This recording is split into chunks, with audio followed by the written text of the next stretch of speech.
New Thought Media Network. We are a global broadcast network of positive music, media, and entertainment, inspiring humanity's evolution along the journey of enlightenment and creating a world of love, peace, empowerment, and prosperity for all. New Thought Media Network.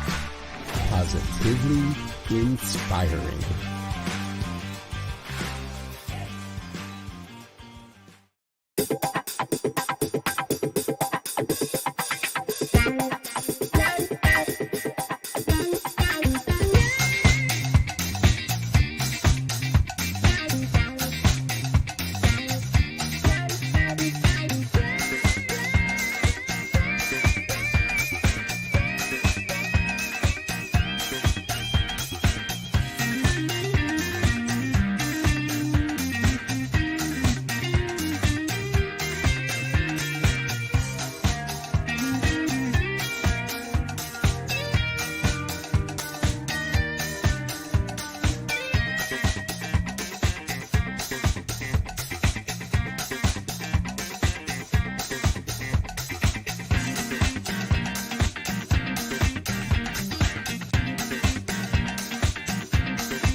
Greetings and welcome, everyone. Welcome to the Science of Mind and Spirit. Time to study. It's time to get involved with our lives. I'm Reverend Rodney Gittens. I'm so grateful and happy to be here and to be here with you. Thank you for saying yes and showing up to go within and look within and discover within the truth that we get to speak about here. This conversation is about the chapter mental equivalent. And although it does sound a little challenging, this is so important when it comes to whether you're a licensed practitioner or whatever practitioner, whatever religion or whatever philosophy, whatever organization you're in that involves prayer for others, yourself and others. Mental equivalence is actually it's the soil, it's the foundation of everything to follow. If you want to put laws into effect, the law of correspondence, the law of attraction, any of the 88 laws or 12 laws or however many you might subscribe to, you got to have the mental equivalent for it to work. Many times when we talk about the creative process in religious science and science of mind and spirit, in spiritual living, there is a creative process that is the same regardless of whatever you might practice or not practice. There's always a creative process to everything. We may not always pay attention to it. We may not always consciously use a creative process in manifesting the things that we desire or things that we don't desire. Because either way, it's a process. I hope you know that. Whether you desire it or not, if it shows up, there's a process to it. And so when we're looking at mental equivalence, and again, we're in chapter 17, and I just want to start off. It says, if we know, it starts off, if we know that the power with which we are dealing is principle and not personality, if we know and believe that mind is the only actor, cause, effect, substance, intelligence, truth, and power that there is, if we have a real embodiment, then we can demonstrate.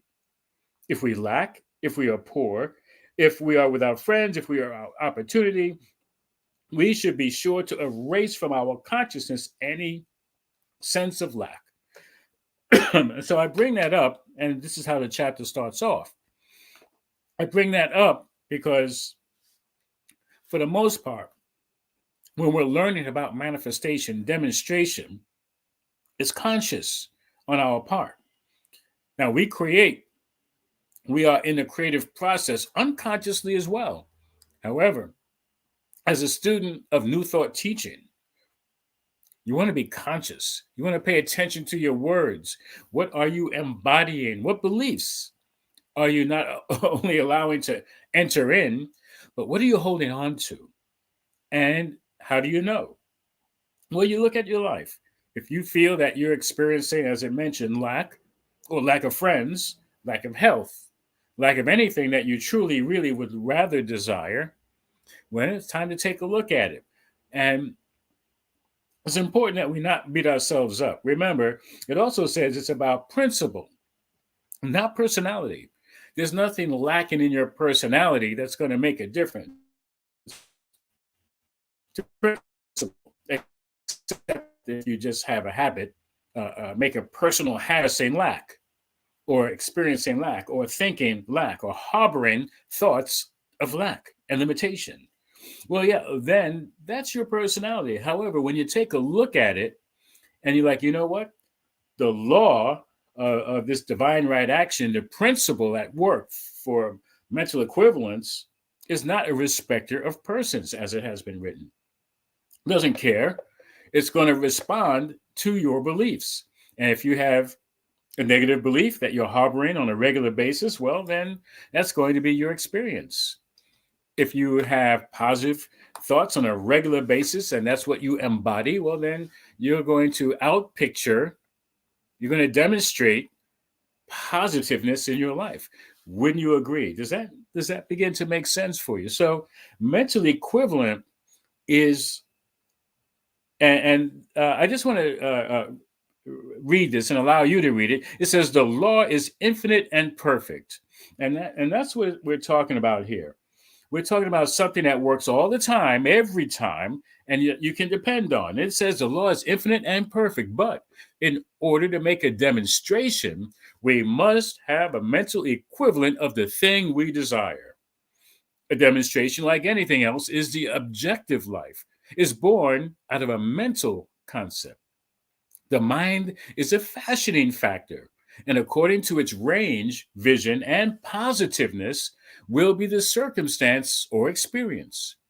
Having a strong picture or mental concept and holding to that equivalent, regardless of circumstances or conditions, we must sooner or later manifest according to the concept. And that's by Ernest Holmes, of course, a Science of Mind textbook, and page 281, um, fourth paragraph. And so that's the message. We must have a mental equivalent. First example I want to give is the car that I'm driving now. I wanted a certain vehicle, and I went to the auto show. And you know how you go to the auto shows, maybe if you haven't, they hand out these books, these uh, not just the programs, but each dealership, has a book of their products, a catalog of cars. And I saw the car that I wanted. And I took the picture out and I put it on the wall. And that seems like, okay, yeah, that's visualization. I'm seeing, I already have an idea of what I want. And I put it up on the wall and I'm visualizing that's me. I cut out a little picture of myself and I put it in the driver's seat. So I'm operating with this visualization of the vehicle that I want.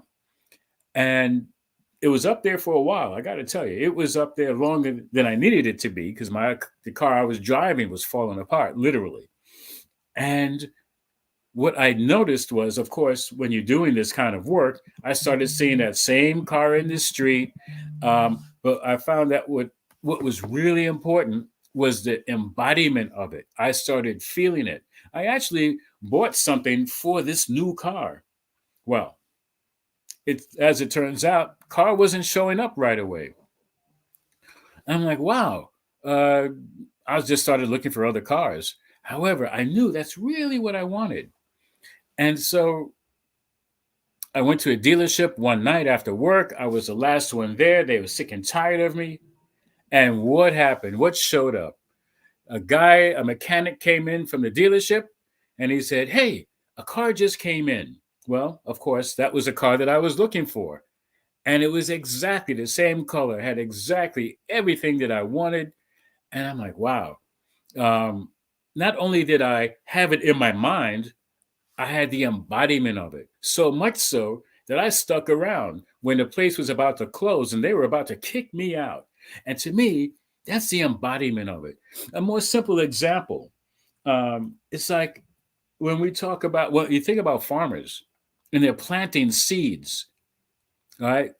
They don't go through every single seed to inspect it. They know within that I'm going to plant the seed and it's going to grow. I don't think they do a scientific experiment to see which seed is going to grow and which one doesn't.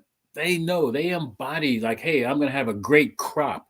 They have this vision in mind, and they have this desire. And we know the word desire, Latin root of it anyway, desire, of the Father. Sire means father, D means of the Father, of God. The desire, the presence of the divine within us is that desire for our greater good, to create a demonstration of our lives. And yes, it works with the consciousness. We put forth conscious effort for a demonstration. However, we will also have a demonstration where we're not paying attention to the thoughts and the beliefs that are going on in our system. It says, with a strong mental picture or mental concept, holding to the equivalent, regardless of the circumstance, we must sooner or later manifest according to that concept. And so that's really interesting, because we're going to get what we subconsciously or unconsciously or consciously accept and believe. There's a Bible quote from the Holy Bible, the Holy Christian Bible, New International Version, Matthew 8, chapter 8th verse. The centurion replied, "Lord," he's speaking to Jesus, "I do not deserve to have you come under my roof, but just say the word and my servant will be healed." So this centurion believed that Jesus could do the work. He didn't believe that he of himself had the power of belief. But then he goes on to say in the 13th verse, then Jesus said to the centurion, "Go, let it be done just as you believed it would if I had done it." And his servant was healed at that moment. So, of course, we can look at it different ways. However, we want to look at it in the way that there is a belief factor that was the most important thing that Jesus knew. See, Jesus knew it. Like, yeah, I can do it. But guess what? You have that same belief in me that I have in myself, that I know that this healing will take place when I say the word. And the centurion was able to use that same power, that same energy, that same belief to heal that servant with the thought. And it doesn't have any passage of time in all of this, however. It says in a moment, okay? But that process, however long that process took, maybe it took 1 second, 5 seconds, 10 seconds, or a minute, it still was a demonstration of the power of embodying the belief. He created a mental equivalent from the thought to the actual demonstration. And so this is the whole, as it says on page 280, the whole teaching of Jesus is based on this theory. The theory that we are surrounded by an intelligent law, which does unto each as he believes, as each one of us believes. Jesus implied the necessity of faith, conviction, and acceptance. And that is, it must be measured out to us according to our own measuring. We must not only believe, we must know that our belief measures the extent and degree of our blessing. If our belief is limited, we only a little can come to us, because that is as much as we believe. This is what we call the law of mental equivalence. How much life can any person, any man experience? As much as he can embody. This is page 280, second verse. And so it's amazing. I remember when I first came into this teaching, I heard if you go to the ocean with a thimble, how much water do you expect to get you get a thimble size. Or if you go with a bucket, how much do you expect to get? Or anything bigger or smaller. So that is the mental equivalent. You're only going to get what you're willing to perceive as that you can accept. That's why I had a discussion with a dear super friend of mine, and she's like, "Well, why don't more people win the lottery? If they just say, 'Hey, I want to win the lottery,' why don't they just win the lottery?" Because it doesn't work like that. The law is ready, willing, and able to take on your request.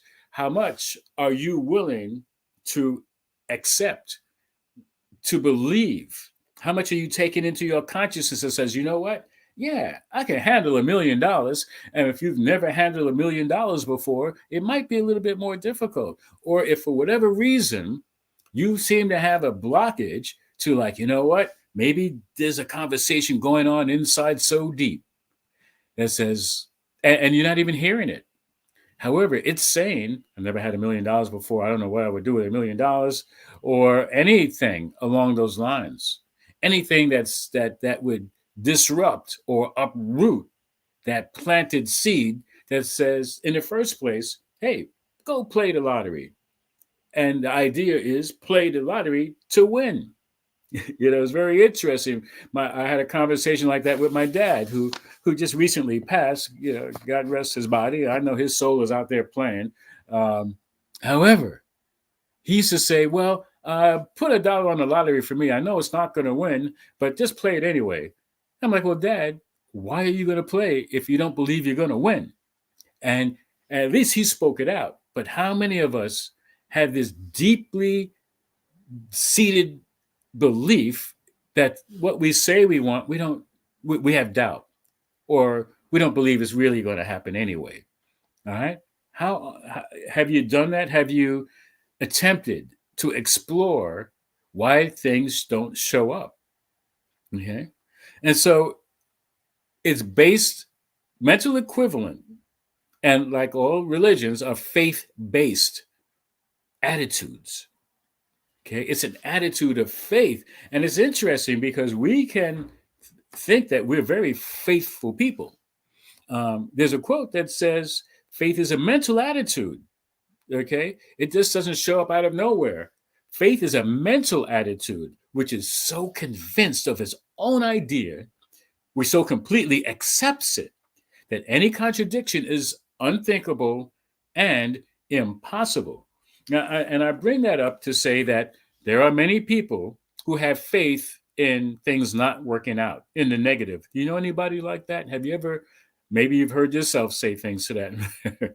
you know, it can very easily be,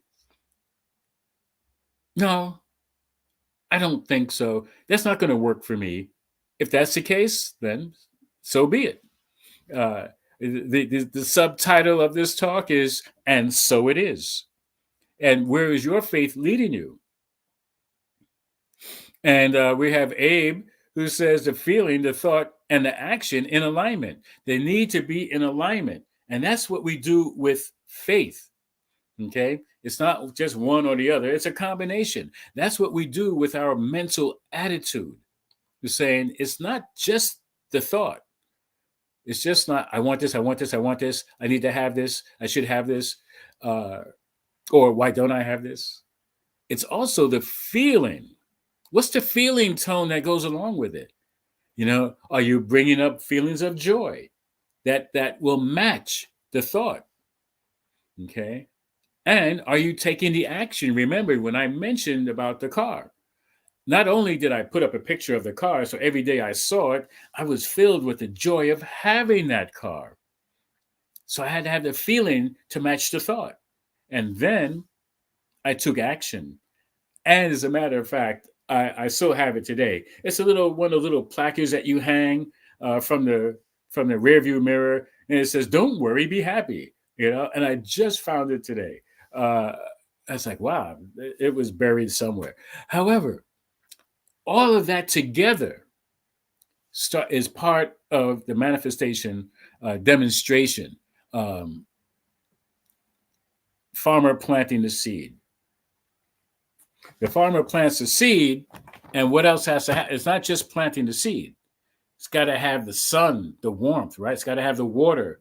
And it's got to have the ground comply as well, because the ground has to break through the ground.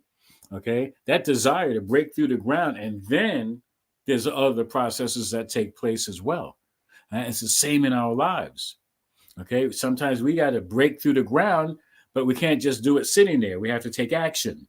We have to be open and receptive to receive the warmth of the sun. That's the ground, it's heating the ground, and the water that seeps through. All of these things are happening in our lives. We have to be open to the possibility that this good can possibly happen for us. I heard just a little while ago, listening to a talk that I did, I reminded myself that with God, all things are possible. So we have to have the faith in God. And it mentions that in this chapter. It mentions that we need to have the faith in God. It says here, page 281, the first necessity is faith. Faith. But someone may exclaim, well, that has always been taught. That's nothing new. That's correct. We have nothing new. We simply have a new approach to the old truth, a more intelligent and more systematic way of consciously arriving at faith. And this is what treatment is for. And so whether we are licensed practitioners or ministers or prayer support, whichever way that you do it, for whoever you're associated with, maybe just with your family, you're the one that does the prayer. What matters is having the faith.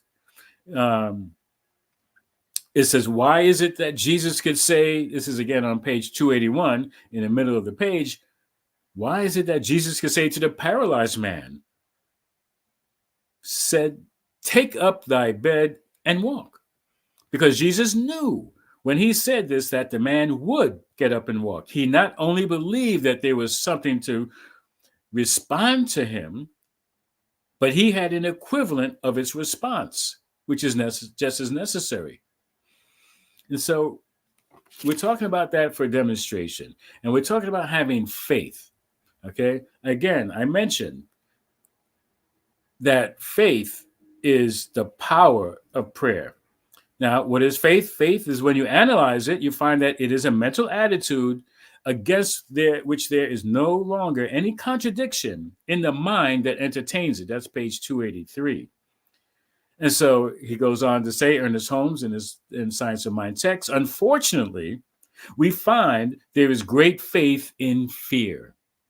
Faith in the fear that one might lose their position, faith in the fear that one might lose material possessions, faith in the fear that one may lose their health, and so on. And so it's so important that we examine just exactly where do we put our faith. As I mentioned earlier, people have a faith that things are just not going to work out. And guess what? They don't work out. It's a self-fulfilling prophecy. It's like, well, I told you it wasn't going to work out. Well, yeah, you told yourself and you told the universe, you told the law not to work it out because that's what you believe. That is the mental equivalent. And so it is. That's what we say all the time. When people talk to me and they're like, I mentioned, hey, it's a great day. And they're like, no, it's not so great. I'm like, and so it is, for you, until you decide to choose to have a different experience, to have a different demonstration.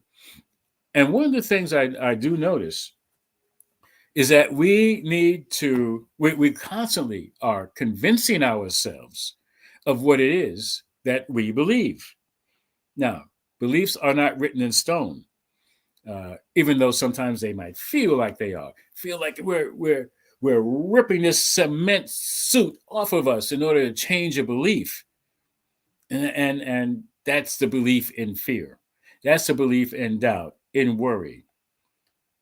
He goes on to say, faith is a mental. Oh, yeah, I read that. As a mental attitude. And so some people do believe it's impossible to change. and that becomes their experience. They can demonstrate suffering through whatever it is because they don't believe that they can change. That's one of the things that make a difference when it comes to the 12-step programs. When people are pretty much beat down and beat up and maybe on their last leg, and they are ready to believe something else besides what they're going through. They have a demonstration of pain and suffering and misery. And some of the uh, programs call it What's Next for You, Jails, Institution, and Death, but not necessarily in that order. So people kind of begin to loosen up that consciousness of thinking that I can't change. And they start to convince themselves that, you know what, maybe it is possible.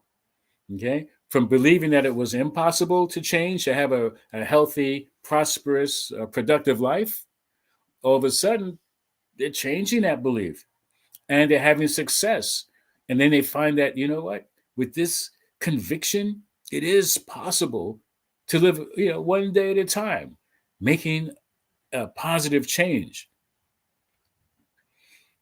Science of Mind, page 290. It says, "How are you," Jesus said, "when ye pray? When ye pray, believe that ye have, and ye shall receive." He didn't say believe and you will immediately have. He said, ye shall receive. He did not deny the natural law of evolution and growth. Nature operates according to a law of logical sequence. And that's the difference. Just because we say the word, just because we have a belief, doesn't mean it's going to happen automatically. Just because you plant the seed in the ground, like, what is it, Jack's beanstalk, it's not going to sprout up overnight, and then you're going to have everything that you expected to get from that apple tree or whatever it was. There's a natural process, a logical sequence to manifestation, to demonstration. So you start with the mental equivalent. You're starting with the belief and the feeling and whatever action needs to take place for the demonstration to show up. How many people have gone to school or maybe gone to college? You're a freshman, day one. Day two, you're not a senior ready to graduate. It's a sequence. It's sometimes an expensive one. It's what are you willing to pay for your demonstration? What are you willing to give up for your demonstration, for your manifestation? What's the equivalent? You have the desire to get that degree. You have to put some mental effort into it. Now, I'm not saying that for everything that is going to require mental effort on your part, but there is an attitude that you have to be convinced and convicted on. And so there's another point that I'd like to make before we go into some questions, before we begin to really explore just how to put these these thoughts into effect. So my subtitle is "What You seed is what you get." Okay, what you get is based on what seed you're using and what you put into the fertile soil, the fertile ground of the law of manifestation. The law of divine right action. All these laws you're putting into effect based on your seed. Okay, the farmer puts a seed in the ground. Okay, and the other saying is you reap what you sow. Okay, whatever you're sowing into the ground, into the water, maybe it's hydroponics. However you're growing things, okay, pretty much what to expect. You put an apple into the apple seed in the ground, you're going to get an apple. You're not going to get an orange. Okay, it's the same thing. So what you see is what you get, is what you're going to get. And of course, some of you who know me know that I like acronyms. And so I have an acronym for GET, G-E-T. Well, actually, I made it an acronym. Ernest Holmes put it in writing. He said, good, enduring, and true. These are the entities in my experience. I cannot be apart from that which is my good, and my goodness is assured me by God. The indwelling essence of my life, that's when we get to get. Okay, this is when we get, when we are convinced, okay, when we have a conviction of the truth. Again, it said faith is a mental attitude which is so convinced of its own idea. It can't be apart from itself. There is no other choice. So completely accepts it. It's like when children go la, la, la, la, or adults say la, la, la, la. I don't want to hear it. I don't want to hear anything else. All I know is what I know, and what I know to be true. And I can't hear anything opposite, contradictory. And so we are trusting. We are trusting that there is indeed not only having a mental equivalent, as above, so below, which we're talking about the law of correspondence, but you can't have that until you have the mental equivalent, until you embody it, until you say, yes, okay, I have a thought and it's going to manifest and show up in the physical realm. Okay, that's what it's about. So we're talking about the power of faith. Again, what are you choosing to believe? Where are you putting your faith? Where are you putting your energy? Okay, also, it says, and I don't have this to put on the screen, it says faith is essential to effective mental treatment, okay, to effective prayer, affirmative prayer, treating the mind. So the person doing the praying must be a person of faith, of positive faith, and there is nothing outside of it. Taking the example of Jesus the Christ, saying, take up thy bed and walk.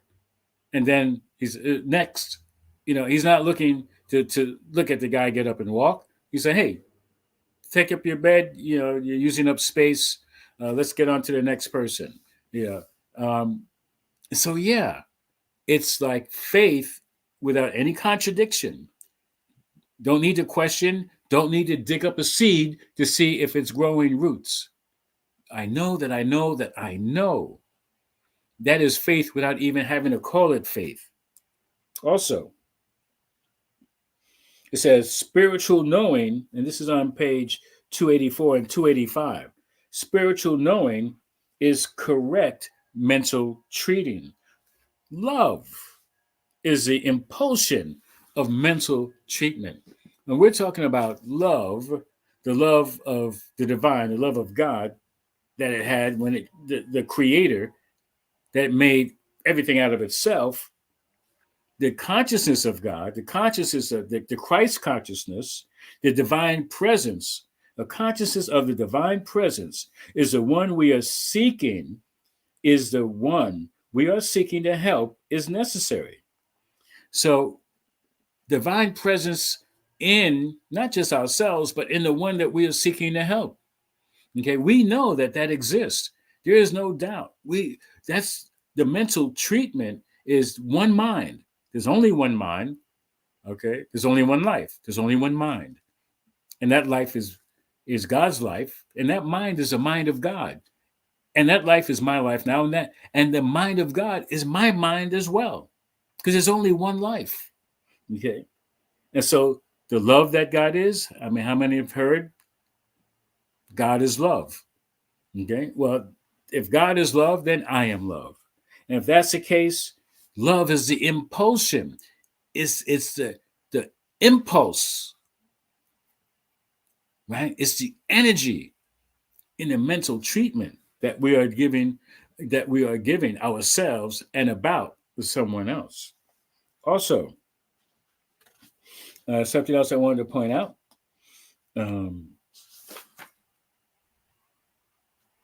And again, as I mentioned with the lottery, um, again, there's a saying from the Christ Jesus that it is done unto you as you believe.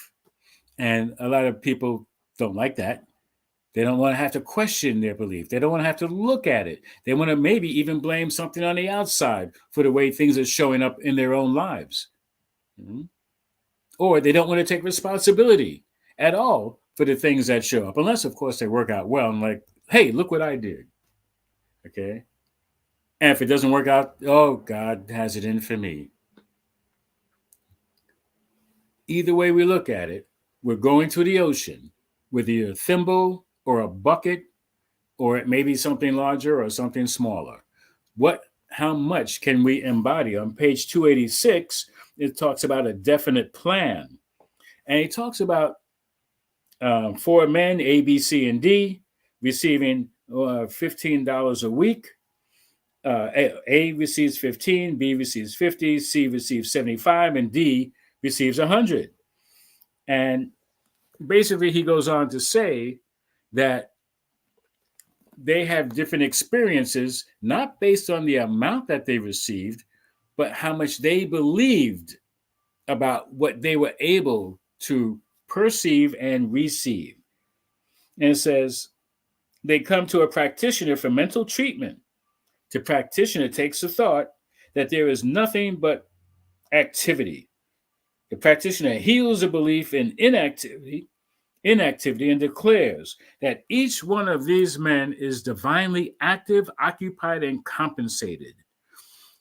And so, without question, has set a law in motion which will produce something for each of these four. And we suppose that this treatment is a good and effective one. They accept it, and consequently, each finds a position, they find a job. And one might say, I'm just moving on a little bit, that we can only have what we can take. Okay? We can only receive what we can take in like manner. And so each one, if you get like basically the man who got $15 a week, he found a position that was $15 a week. The person who got $50 a week, who didn't have a job, got $50 a week, and 75 and 100 accordingly, because they each were able to embody that amount. All right. If the one who received $15 had been given 100, he could get a position for 100 because he had already had that experience. He already embodied it. He already had the thought and the experience of it. And so he was open to that. If could he have received a job for $20? Possibly not, because he would not have been open to that possibility, but he knew he could have 15. Okay. And so that's what starts to make a difference in our lives. So it's also said that the old statement, this is on page 287. In the old statement, again, that water will reach its own level by its own weight and without effort.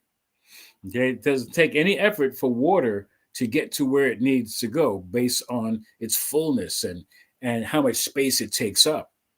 And the same happens within us. How much are you willing to receive? There are some people who will not approach an employer for a raise, even though they might complain and be very bitter that other people are getting more money. How come I'm not getting more money? Okay. And here's a very important lesson. It says, a man does not suddenly become affluent because he sits around and thinks, I'm a multimillionaire. But when he thinks affluently, he begins to demonstrate prosperity. So we have to have a different thought. We have to think differently about the situation in order to receive that which we desire. Now, moving forward in the next section called See Life Expressed, he says, knowing that the greater abundance of every good thing which you are bringing out is your life, the more perfectly you can satisfy the divine urge within you. Anything you can dream of is not too great for you to undertake. Okay? If you dream of it, if you have thoughts of it, it turns into a belief. You can undertake it. They say, we say, treat and move your feet. Prayer without action is pointless. It's useless.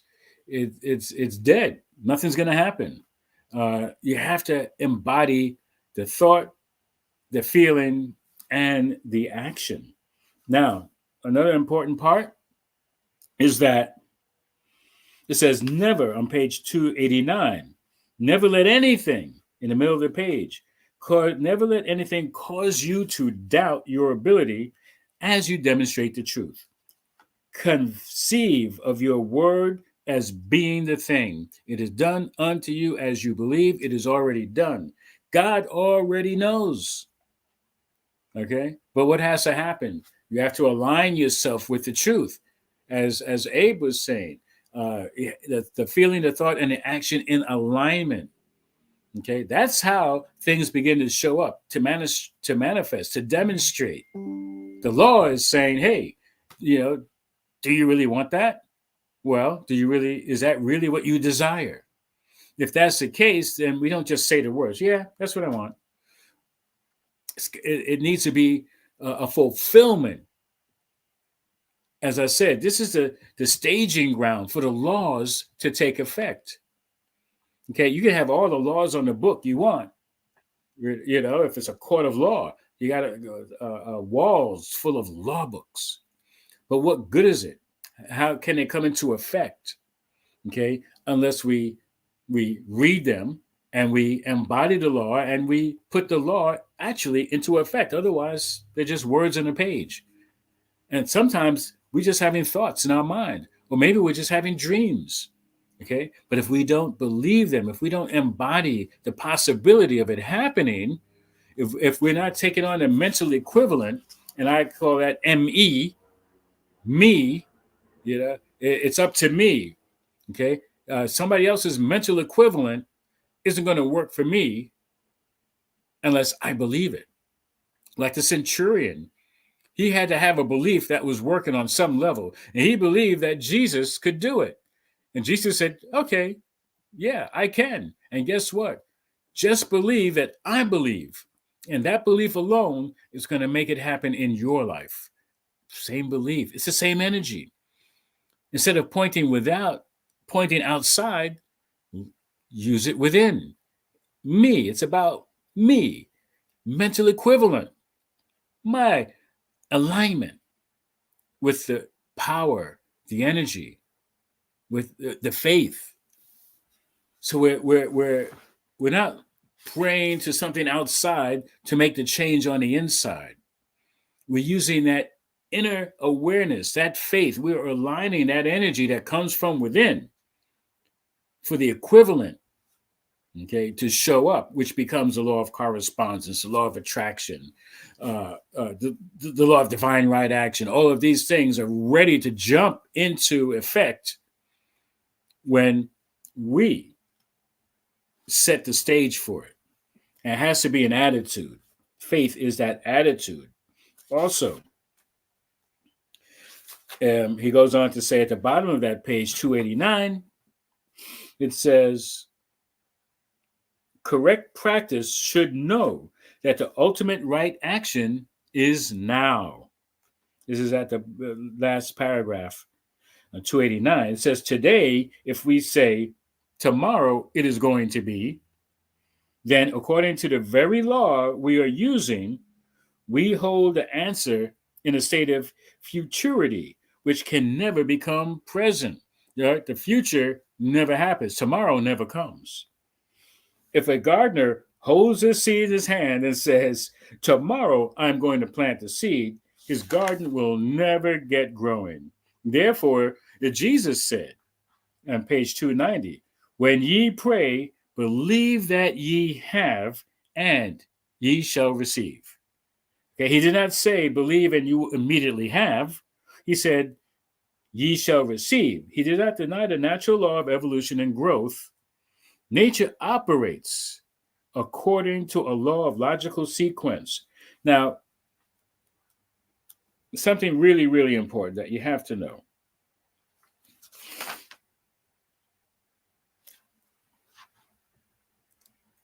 If it's said that whatever it is can't occupy uh, two spaces at the same time. If you are desiring something, it must be in with a positive belief, with a positive faith, because you can't have a positive faith and a negative faith and expect to demonstrate something. As I mentioned before, and you can't harbor ill will. There is a Bible quote. I hope I'm bringing this up correctly. Um, mm, yes, and so it says, um,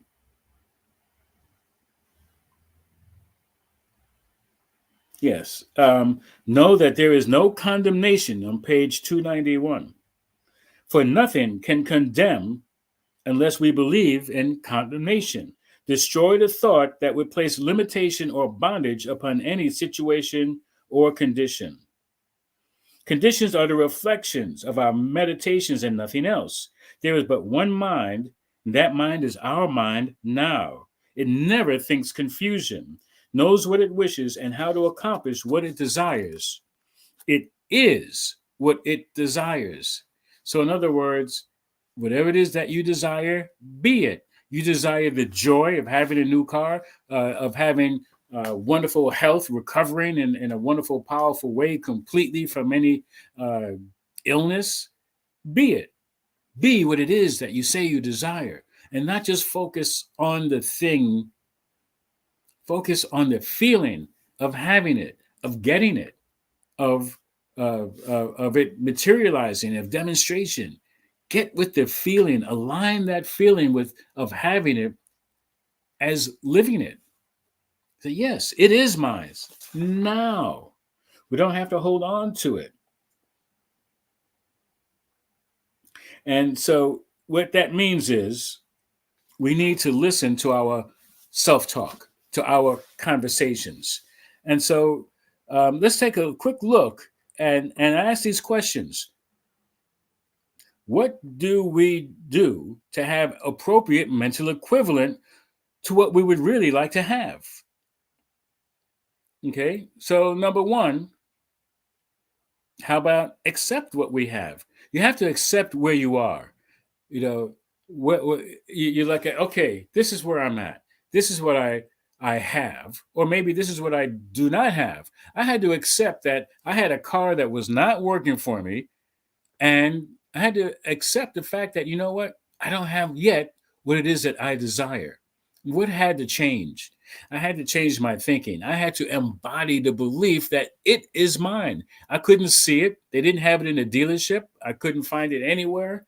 I wanted it brand new. And they said, oh, it's on back order. So, okay, well, I'm just keep looking. And so I had to accept that. Okay, I have what I have, and I'm working on what it is that I don't have. So, what needed to happen? What do we get to do? We get to examine our level of faith. Is it a faith in a positive experience or faith in a negative or undesirable outcome? And are we using our thought energies to bring about what we think about? And so we ask ourselves these questions. What is my level of faith? Am I going to the ocean with a thimble or with a bucket? Or with a big, huge, 10-gallon container. Well, what is our level of faith? How much do I believe that I can perceive how much I can receive? Okay. If I can only conceive of so much, and because of that, I only perceive that much, well, that's all that I can receive. Okay. And so, how are we using those thought energies to bring about what we think about? It's not there, but I'm going to ask, and I'm going to tell you. You bring about what you think about because you have to think about it. What I bring about, what I think about, what I think about. And so, from the place of gratitude, again, you're embodying the belief of it's mine. Oh, yes, I know it's mine. My good is mine to name. In faith, I make my claim. And then do we dare to desire more or greater or better? How do you feel about that? And then what do you think about that? Or what do you think about that and what do you feel about it? Can you take a breath and release and say, you know what? Yes, I can have more. I desire to have more, greater health, greater wealth. How much more can I do with greater health? Oh, I am free to roam wherever I want to go without any hindrance. Okay, I have wealth. That means I can do more things with money. I can be more philanthropic, uh, be a philanthropist. I can do the things with more money than I would like to do for myself, my family, my friends, my organization. Okay, and we want to take a look at that. We want to take a look at what is possible in our lives. Examine that level of faith. What about daring to uproot old beliefs and patterns and habits associated with that limited thinking and limited dreaming and limited desires? Okay. So I dare you, yes, I dare you to look at those beliefs. Maybe you don't even know where they came from, but how is it serving you now? Okay. How are you able to have fertile soil in which to plant that seed? Because remember, what you seed is what you get. And if you're planting the same old seeds, you're going to get the same old stuff. Okay. Um,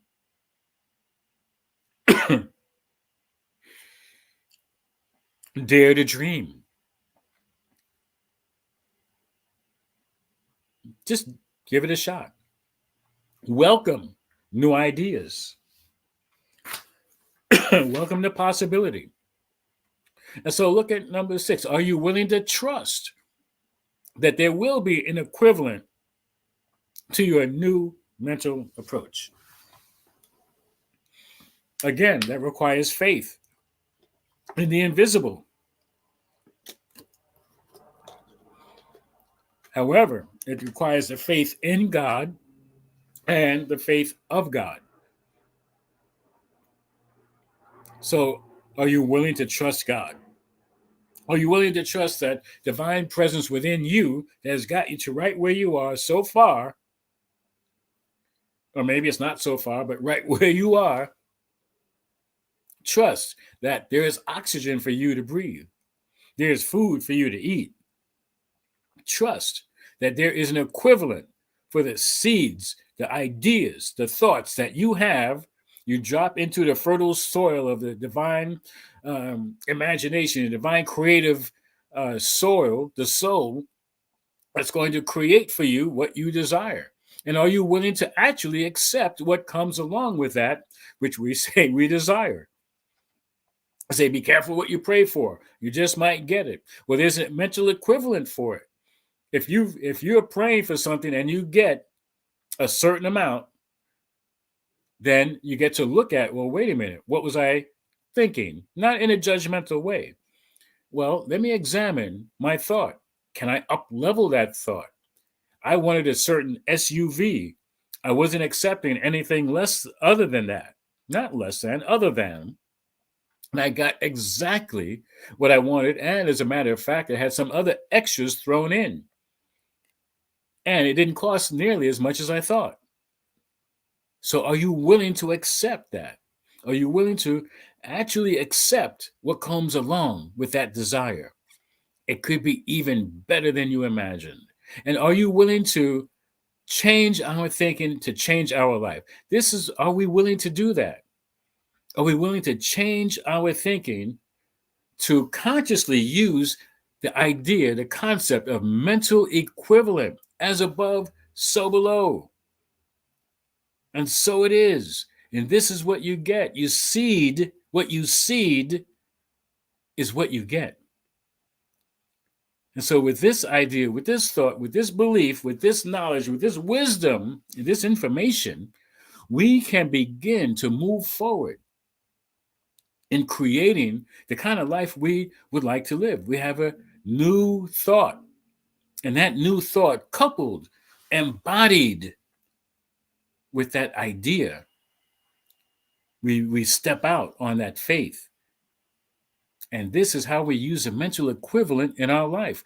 Believe it, have the faith, and know that yes, it is for you. It didn't come to you by accident. There are no accidents. It comes to you by that divine design for your life, and all you have to do is say yes, embody that yes, let it grow, and let it be. And I most certainly say, and so it is, and now it is. And I want to thank you for listening. And I want to thank Tracy, Dr. Tracy, Tracy Brown, for her previous talk, Principles of Successful Living. And also, get ready. I mean, you can check out the archive from Tracy Brown. Please do that. Also, coming up next week, Barbara Jean, the law of attraction. And so just know that this work that we've done, this lesson from today, sets you up to successfully use the law of attraction. Okay? Because you got to have a mental equivalent to attract what it is that you desire. So listen to her, check her out. I want to thank you again. This is Reverend Rodney Gittens. I appreciate your presence and being a student of this New Thought teaching, and thank the New Thought Media Network. Peace and blessings, everyone.